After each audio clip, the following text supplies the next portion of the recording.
Don't get me wrong, but FWA 2025 was actually a pretty great convention, despite everything that happened to myself, my friends, and my girlfriend this year.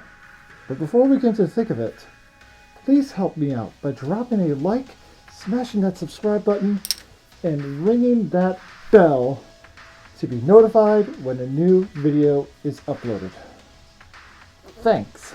And now let's get right into the video. To start things off, there was just too much to do in such a short amount of time. While there were some panels that I wanted to go to, I still had plenty of fun. In fact, I even hosted my first panel at Furry Weekend Atlanta, which is called Dracenfeather. It's missing a hyphen though. My friend and roommate for the convention, Teacup, drew this. I think she did a great job for such an impromptu sign. For those who were not able to attend, Dracenfeather was my own panel for both dragon and kobold furries and scalies, as well as anyone who just likes dragons or kobolds. It's not meant to be a formal panel at all, as it is meant to be more of a informal gathering to chat with other individuals who share a similar interest. I think at one point we had around 150 people in the room, if I remember correctly. We were in the High International South Ballroom, which was pretty huge, and we filled that entire room. Surprisingly, it even beat my expectations. I was expecting like 25 to 50 people, but no, you guys actually filled that room. So big thumbs up, round of applause. You guys actually blew my expectations out of the water. At one point, we had someone who was part of the Anthrocon staff team who was at my panel, had to come up, use the megaphone, and tell people to get away from the doorways after I even tried, and Oakland Husky even tried, and a few others even tried. Let me be honest, I was not expecting my panel to be that massive. Thank you to everyone who came to that. Truly, I cannot thank you enough. It's been my lifelong dream to host a panel. I hope to host another Dracenfeather, so you'll get to see this lovely banner once again at a future convention. Thank you, Teacup, for making that on the spot. You all are such amazing people. There were other panels I wanted to attend, but they varied between comedy shows and stage performances.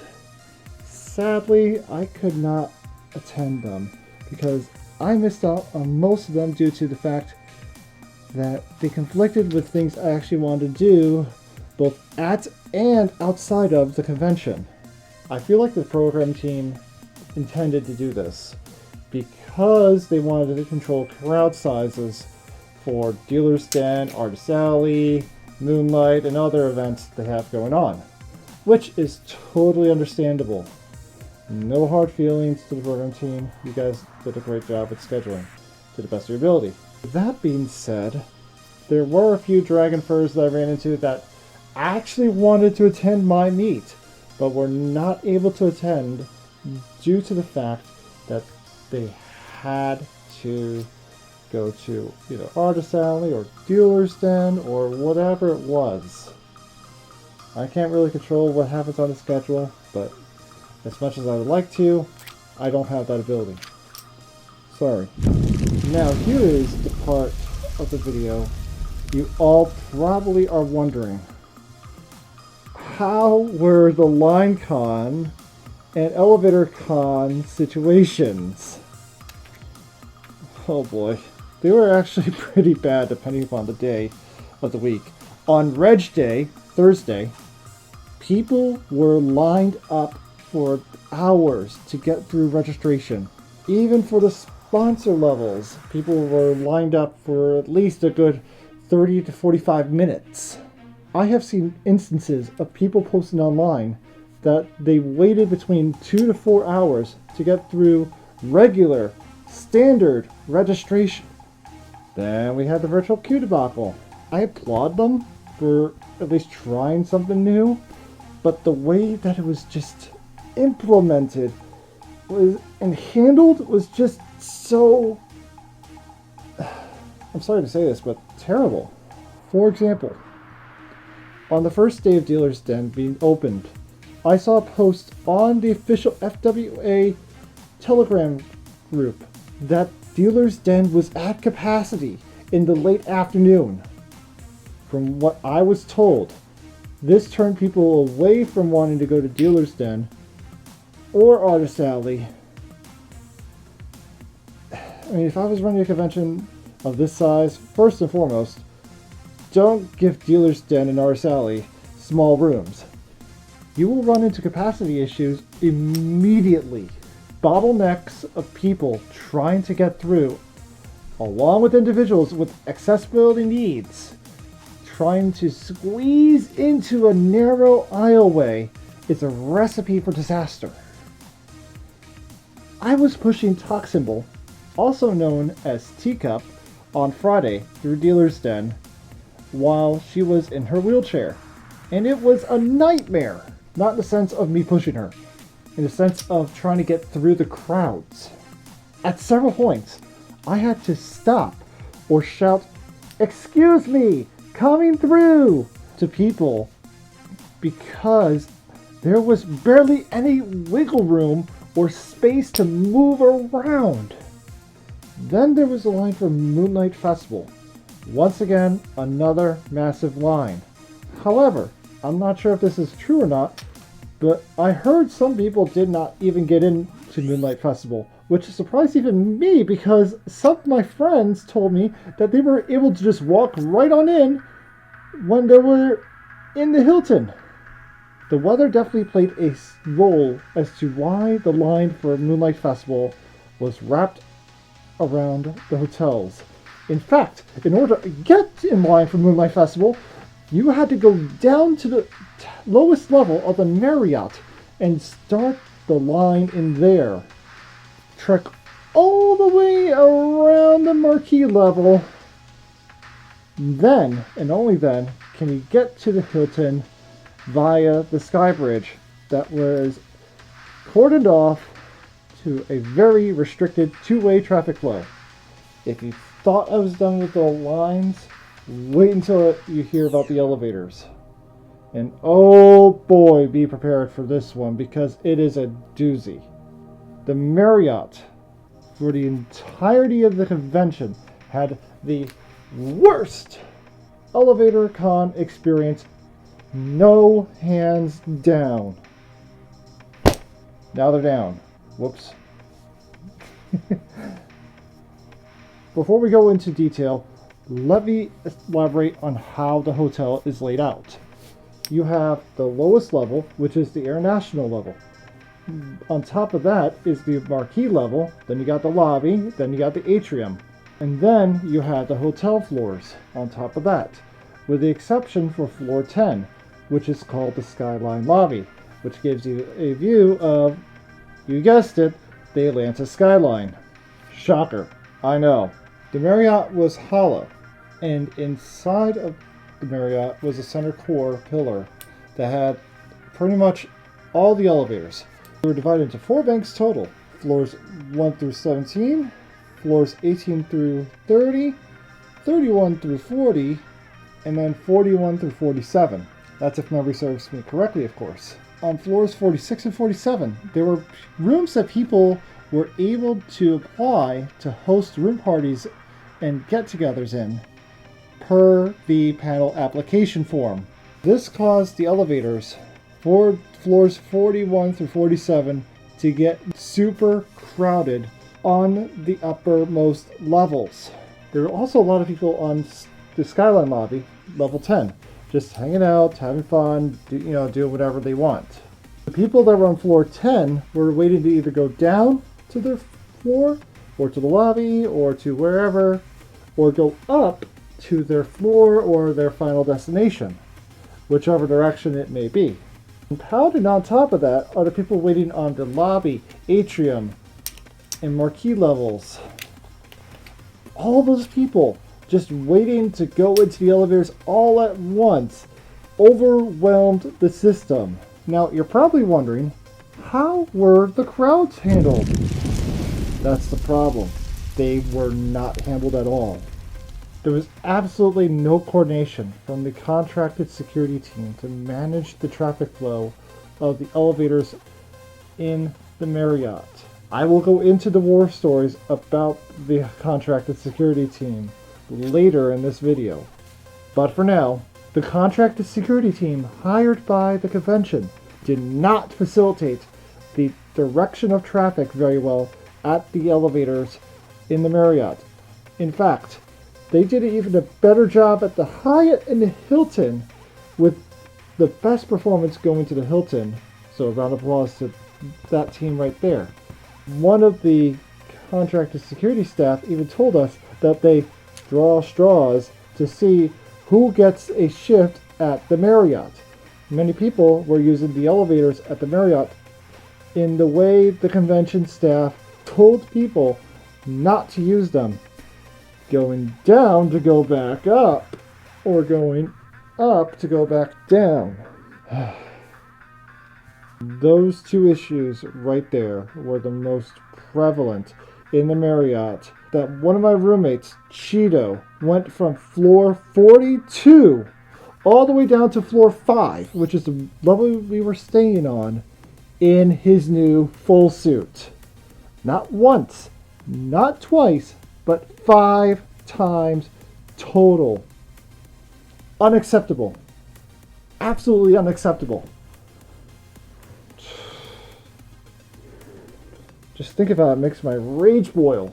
Could you imagine what would have happened to him if he slipped and fell? Like, there was many instances of people line jumping as well. People will Naruto run into an elevator ahead of people with disabilities or people in fursuits and say, sorry, and close the doors. That actually happened. Twice. To me and my friends. I'm not sure what else happened to other people. If you went to Furry Weekend Atlanta, please share them down in the comments below. People would look at me and my roommates and would press the closed door button on the elevator, even if the elevator has room. My friend with a bad knee, Oakland Husky, had to use the stairs in several instances, which he should not do because of a previously mentioned bad knee that he's had. But to be fair, all these issues stem from the source of the problem. The contracted security team. There was so much miscommunication between con staff and the contracted security team leadership that it made the entire line con situation at the Marriott even worse for everyone, including those who suited or have disability or mobility issues. For example, my friends and I all have a wide variety of accessibility needs. On the very first day of the convention, in the evening, we went to the front of the line only to be told, get in the back of the line. I was like, what? In the back of my head. What's even worse is that we waited for at least 20 minutes before we could even get on an elevator in that particular instance. Remember how earlier I mentioned that people were taking elevators from a higher up floor to go down just to go back up? We reported that to ConOps on Friday evening after waiting for 45 minutes cumulatively over 5 different occasions, because I've had enough, my friends have had enough, my roommates have had enough, we all did. That was our breaking point. I was like, enough of this, we are reporting this to con staff. We went to con staff at around 9 p.m. that evening, which then led us to having a chat with the lead of the contracted security team for the Marriott. Admittedly, it was all a massive mess. That is when they first found out they had a massive miscommunication issue between con staff and the contracted security individual team members. While it appeared that they did fix all of the issues with the Marriott's elevators staffing, they did not rectify the elevator boarding issues. In fact, it became worse. The contracted security team's members would now just stand around and let anybody board the elevators, even if they were going down to go up or going up to go down. It was not until Sunday, the last day of the convention, that they had someone manning a few elevators in the Marriott. Now, I unfortunately do not know why they had suddenly changed their operations for a partial day at the end of the convention, but part of me is thinking of a few different scenarios as to why this happened at the Marriott this year. The first scenario I want to go over is that the security team had a staffing issue. It was mentioned by a panel that was hosted by the staff of Furry Weekend Atlanta on Sunday that in 2024, the contracted security firm would hire temp workers to fill in gaps in their schedule for the duration of the convention and train them on the bare minimum with no knowledge of where they would be sent to or how to take care of fursuiters or accessibility needs or any of that stuff. That was rectified in 2025 per the convention staff, that they said to the contract security firm that only full-time employees with that firm can staff the convention.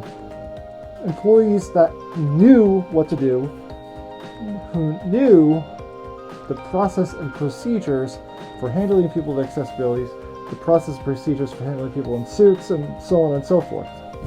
The second scenario, the contracted security team likely did not take their job seriously enough. Remember how I said earlier how one contracted security team member told us that people working for the security team would draw straws to work in the Marriott? It is a possibility that they would give the more experienced security team members the other hotels, while the less experienced, excluding supervisors, would get the Marriott. The final scenario is the throughput of the number of attendees.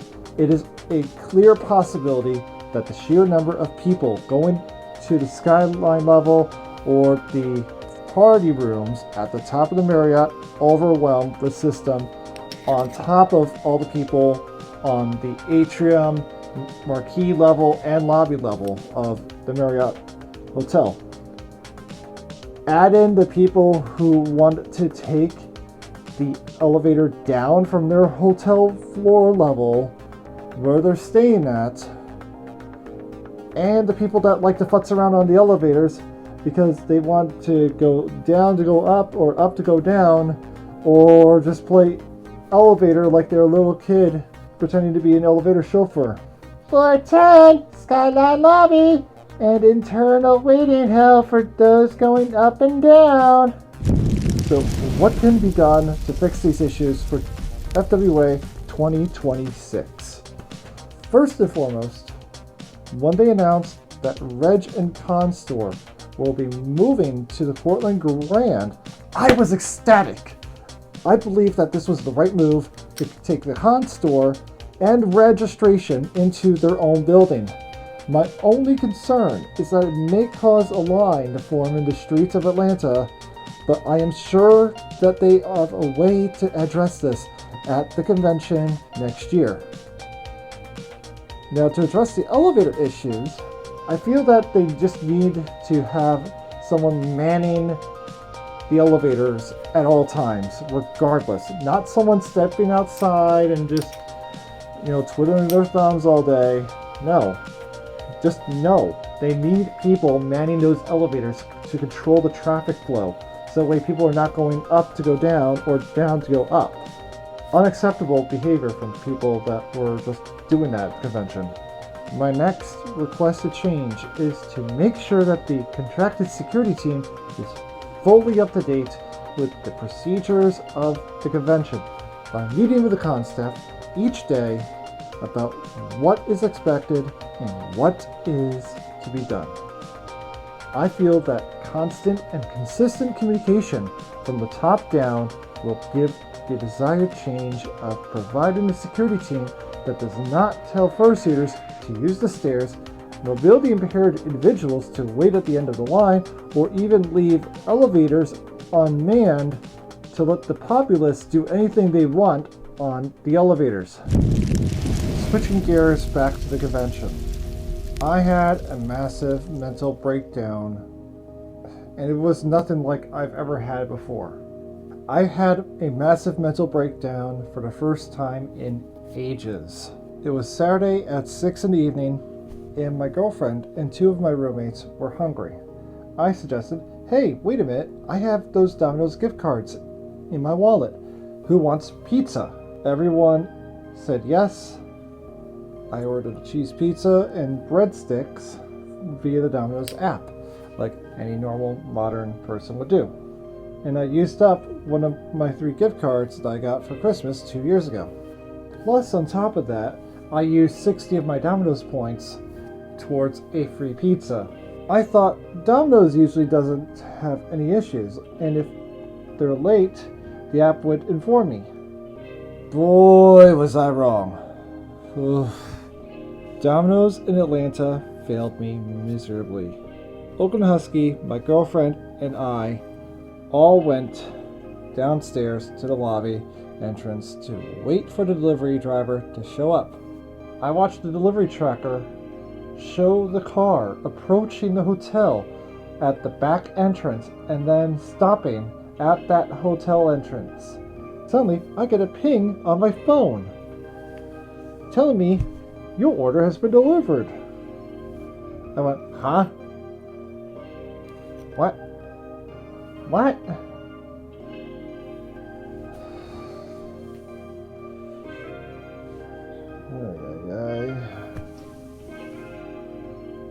I look around and I do not see a delivery driver or pizza or anyone for that matter anywhere. The 3 of us waited about 25 minutes outside until 7:05. No delivery driver, no pizza, no breadsticks, not even a cent of food. And I was literally craving that pizza at that time. I called up the store. They told me, oh, just give us about 10 minutes and call us back then. I'm like, okay, alright, this is not that big of an issue. I gave him 20 minutes because I was feeling generous. I figured, okay, maybe delivery driver hasn't, actually showed up. Maybe it was just a false notification and whatnot. Oh boy, how was I wrong. During that time, I went around the hotel looking at every entrance, asking every employee that I could find, have you seen a pizza getting dropped off with breadsticks? No responses that said yes. Zilch, zero, nada. Ugh. So, I helped my girlfriend pack up her stuff. We get back downstairs, and while I'm going back down the stairs, I call the store back up again.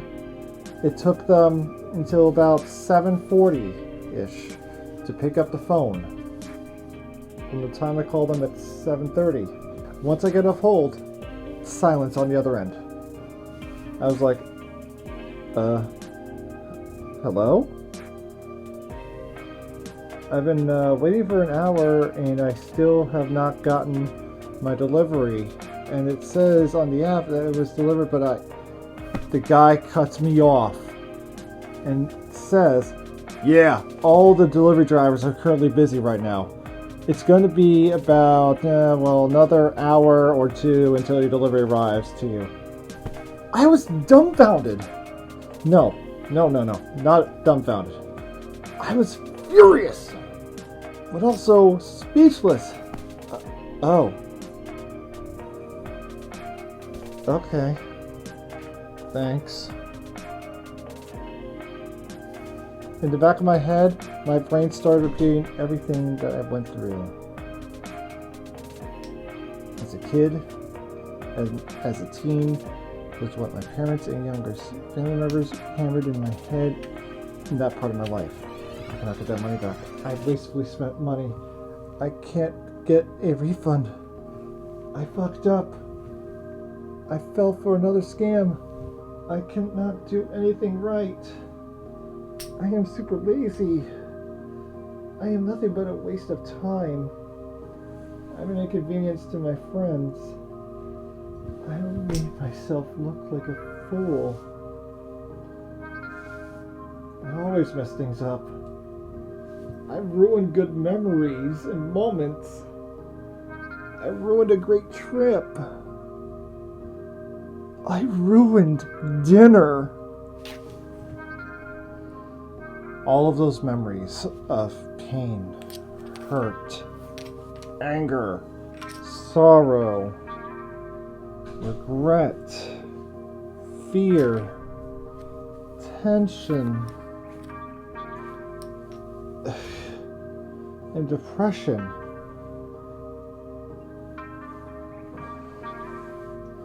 All started to come back to me all at the same time. Once I got on the line, originally, for the second time, with the pizza place, Oakland Husky had to run back upstairs to get ready for the panel we were all supposed to go to at 8 o'clock. That was the micro-macro meet. My girlfriend knew something was wrong with me based on the way I acted and felt. She has a sixth sense for this type of thing. I could tell she was heavily concerned about me, and she was worried about my mental well-being. At the time, I told her that I was fine, and truthfully, I was fine at that moment. But the emotions of what happened were simmering in the back of my head. When she got dropped off at the station, the emotions went from a simmer to a steady stream of background thoughts. It was raining outside when I exited the underground train station. The station was connected to the Peachtree Center Mall, which is connected to the Marriott Hotel. The doors to the mall were locked, despite the fact there were people inside the mall having meals and mingling and shopping. I felt my emotional state slipping further into red line territory. When I told my roommates via our group chat, they asked if I wanted anything to eat, and I told them, don't bother. I'm back in the Marriott. I'm heading to the Hyatt to go to the panel that we were all wanting to go to. I walked at a very fast pace to that panel from the Marriott to the Hyatt International Ballroom, and I made it to the panel room with 5 minutes to spare for waiting. But I just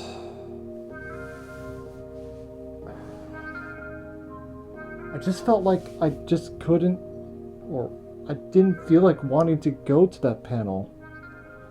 In the back of my head, my brain was saying, you don't want to have a mental breakdown in the panel room. The last thing you need is to draw attention to yourself unnecessarily. You should not cry in a public space like this. It is not your fault for all this. I wish I could just be back at home in a room alone to myself. Those were my actual thoughts at that moment.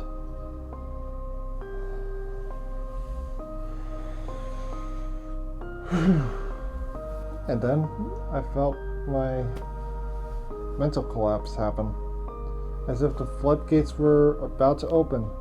But one of the furs from one of the Michigan meets that I went to in the past, season, is that how you pronounce it? Seaxine, Seaxine, came up to me. In the back of my mind, it was the most unexpected thing. It truly was. Season saw something was wrong with me that I was visibly distressed. He listened to me explaining my problem, with me on the borderline of bawling my eyes out several times about the messed up situation I was in, and he was actually able to relate to it. Honestly, never expected that. Nor did I ever expect to break down at a convention in my entire life, but I did. I let the floodgates open. It was roughly a few minutes later when my roommates arrived and saw I was sitting on the floor with Season. I was just a wreck. I was trying my best not to cry, trying my best to keep a level head and at least show them that I am somewhat alright even though I wasn't. But as much as my willingness to resist showing them that I was fine, I broke down further. Some of you out there are watching this and are probably saying, you're breaking down over pizza. It wasn't because of a pizza. Not at all. Not even in the slightest. You see, I have a messed up past. A past filled with trauma. A past filled with regrets. Broken or stagnant friendships. And even family feud problems. To fully explain, I was a prime target for being bullied when I was younger. Between the 3rd grade and the beginning of 9th grade. First it was in school. Then it was my supposed friends when I moved to Michigan when I was in 5th grade. Then it was some of my siblings, which still continues to stay, although on extremely rare occasions.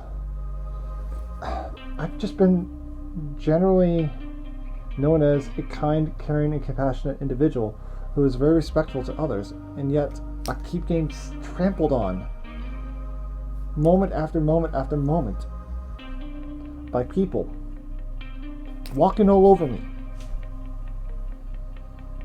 And especially in my later years of grade school, from grade 2 onwards, even to the present day, 20 years later, it may sound like clickbait, but if you ask my con roommates, or even my girlfriend, they can attest to my behavior and statements. And for those who are wondering if I ever decided to eat, yes, I did. It was around 11 in the evening, and my brain was craving food heavily as I did not have food since earlier in that morning. If there's a lesson to be learned from this, it is to read the reviews. I found out that the Dominoes that the app picked, along with 2 other Dominoes in that area, all had 1-star reviews for their ratings. And if you're wondering if I ever got a refund, nope. As Domino's does not refund orders placed on a gift card, as in their store's own gift card. But I did get reimbursed for my Domino's points that were initially used for the pizza, along with a coupon for an extra free pizza. So now I have 3 free pizzas vouchers I can use. Yay, I guess. So how am I holding up? Well, while I may have a slight amount of PCD, it is completely manageable. I'm currently going through a tough patch at home right now. I want to speak about it, but as much as I want to, I don't think spilling my personal life problems on the internet would be such a great thing to do. The only thing I will mention is that I hate the drama in my personal life, and that the furry fandom is just my only form of escape, both mentally and physically. I avoid drama as much as I can, as I tend to stick to my lane and not veer off an uncharted path. The fandom is literally my only source of joy besides my girlfriend, who lives across the country at this moment. All I have gotten was kindness, respect, and compassion from everyone that I've met. When I joined the furry fandom, I thought I would not fit in. I thought I was going to be alone. I thought I was going to be lonely as usual, but I found people that I connected with. Since then, they have been just my closest and best friends. Friends that I truly and wholeheartedly rely on. The reason why it means so much to me now, more than ever, is because I have struggled with bullying and depression for most of my younger life. While I did have a support system back then, it was very small compared to what it is now. And even then, as if I never really connected with my support system as much as I would like to back then, honestly, I'm just grateful that I finally have people that I can fully rely upon. People that just are there for me, no matter what happens. And I couldn't be more thankful. Without the fandom, I even would not have met any of you guys. I would not have even had a shoulder to cry on during my emotional breakdown, even if I did go to Furry Weekend Atlanta. I would not have met such amazing people just like you. Before we go, I owe a huge shout out to Season. Sorry, I completely butchered names, so if I butcher names, my apologies. I'd like to thank him for helping me calm down during my emotional breakdown. I cannot thank you enough for helping me, and honestly, I am so happy to have found at least someone that I was able to relate to during my emotional loss. I would also like to thank and send out a huge shout out to my amazing friends and comm roommates Cheeto, Teacup, and Oakland Husky. I couldn't have asked for better roommates, and I would definitely want to room with you guys in the future. And I'd also like to give one last final shout out to my girlfriend, who was trying her best to keep me calm while I was with her as I took her back to the train on the day that I had my emotional breakdown. I know you care a lot about me, hon.